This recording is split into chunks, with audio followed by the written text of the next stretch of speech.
व्यक्ति भी प्रसाद ग्रहण कर रहा है, भोजन कर रहा है, तब तक ना तो कोई पत्तल छोड़कर उठेगा और हाथ धोने की तो बात ही दूर, ना कोई हाथ धोए।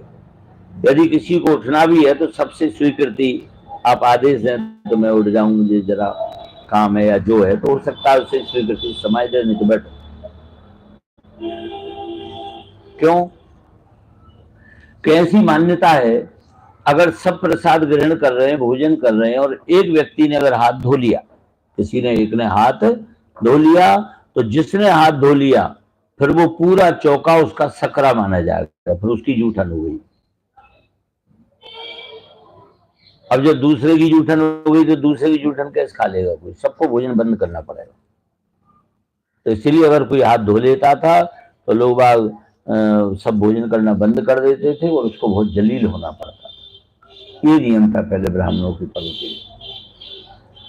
तो जब उन्होंने आचमन कर लिया तो चौका सकरा हो गया उनका। अब अगस्ती कैसे खा सकते थे? अब अगस्ती को बड़ा क्रोध आया, ये कहां से आ गया भाई, दार भात में भूसर चंद, और करनी निगाह से जो ही देखा तो भगवान मुस्कुराने लग गए। वो भगवान थे। उन्होंने कहा, गुरुजी बहुत प्रसाद पा लिया, अब थोड़ा जल ग्रहण तो कर लो। तो एक जगह वो जैसे मेला लगते है ना गांव में, तो होटल वाले होटल खोल लेते हैं, तो उससे मान लो लिख रखा था कि 50 रुपए में भरपेट भोजन। एक गांव का आदमी, उसने देखा भाई भोजन हम खाना लाए नहीं, प्रसाद लाए नहीं, चलो यहाँ 50 रुपए में मिल जाएगा, चलो। अब वो शहर के जो होटल वाले हैं अपने हिसाब से इतना सा आटा मारे और इतनी सी गोली की छोटी सी रोटी बनाए, उसको दें, वो तो 2 रोटी एक बार में खा जाए। ओके भाई जल्दी करो जल्दी करो। और बेचारा नौकर, उसने जल्दी आटा मारा, दोबारा फिर तिबारा आटा मारा, फिर चौथी बार आटा मारा। वो मालिक देख रहा, भाई ये आदमी उठ नहीं रहा है और ये बार बार आटा मारे जा रहा है, बीच बीच में हल्ला भी मचाता है, जल्दी लाओ जल्दी लाओ। तो उठ करके गया मालिक, बोले बाबूजी थोड़ा पानी तो पी लो। बोले भाई जब आधा पेट भर जाता है तब हम पानी पीते। उससे कहा ठीक है, आपके 50 रुपए माफ है, आप तो जाओ और कहीं खाना पीना कर। तो जैसे अगस्ती ने कहा माँ जल पिएंगे, भगवान ने कहा महाराज कृपा करो।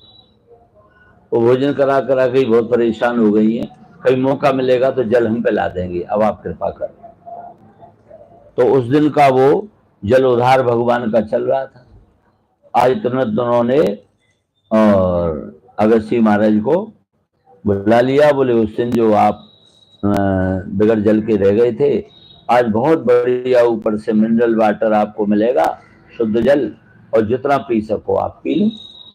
तो एक उन्होंने तीसरा, पहले चक्र भगवान, दूसरे शेष नारायण और तीसरे अगस्त्य जी को आवाहित किया और कहा तो भगवान आए करके आप जितना जल पी सको, बढ़िया विशुद्ध जल, और वो भी बहुत बड़ी मात्रा में आपके योग्य वहां सप्लाई मिलेगी, तो इसलिए आप बैठ करके तृप्त होकर के जलपान करिए।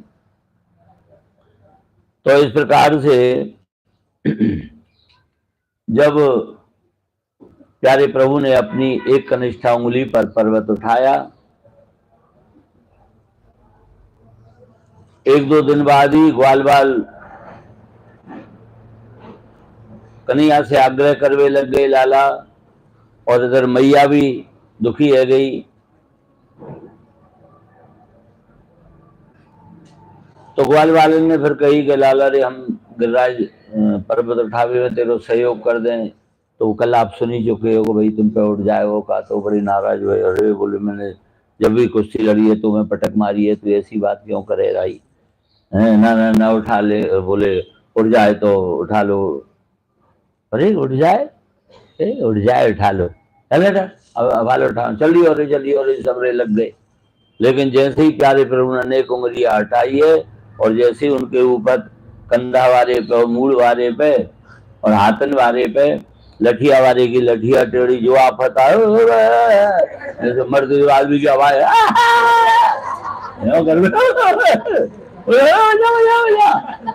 लाला ने झट उंगलियां ऊंची कर दी। अरे लाला, अरे बच गया, नहीं तो आई तो हम मर जाते। कन्हैया बोलो लाला हो 7 दिन आए गए।